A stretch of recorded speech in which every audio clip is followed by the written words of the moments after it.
vì tôi có đồ tuổi tê muốn lo thiên ta cái lớn ba đủ tông nè cùng thế là lúc bạc về tọt xuống thì không lao như là cột sạc có thể hít sạc hàng lai à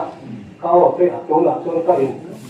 phụ nó em cái tuôn má không cái này làm lâu à mà xe tập thiên đâu tuổi là nó mua tiền nó tuổi rất thời gian thì ta sạc về xuyên cái chỗ này các ngày rắm engmawi các ngày rắm engmawi nó tao mày chu cho tuần li li ta rừng nó alaya nó tuy along sông dele thì xin ra có chân về rắm chu có vì tôi có đồ tuổi tê muốn lo thiên ta cái lớn ba đủ tông nè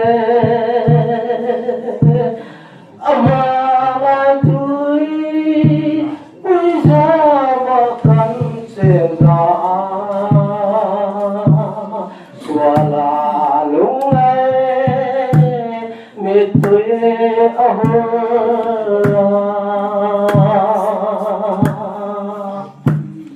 còn ai vam mỗi lúc tao mãi chịu có khi riêng lo nhưng qua khắc suy ta lấy cũng thế rồi mình còn về bạc xe ta lấy rắm cái thân tu lên mà cái vì tôi nung cái rồi vui tê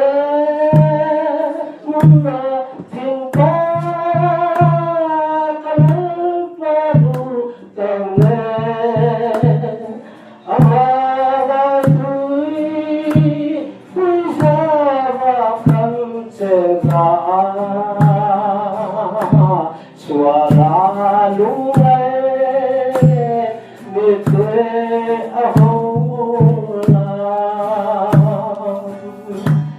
thì ta ra ta thì xin ra lỡ thần bùa say rắm mà chuan cái cho lòng nó thiếu cái vô sự ta đi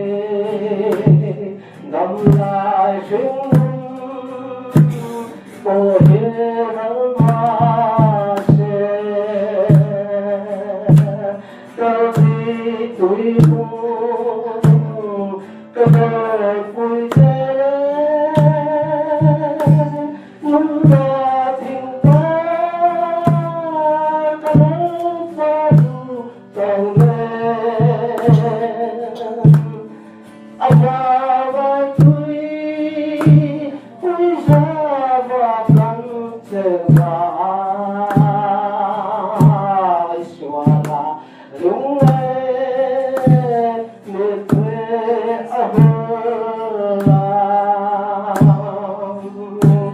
cái vì tôi cái đời vui tê muốn là thiên ta cái lớn ba đủ tông nè và tôi bây giờ và cần xem ra xóa là lúc này mệt tuổi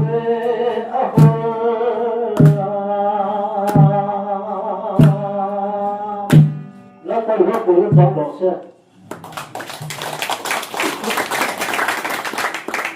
เอาหลงแท้ไม่ปุโรกิงทำอ่ะหลงแท้ไม่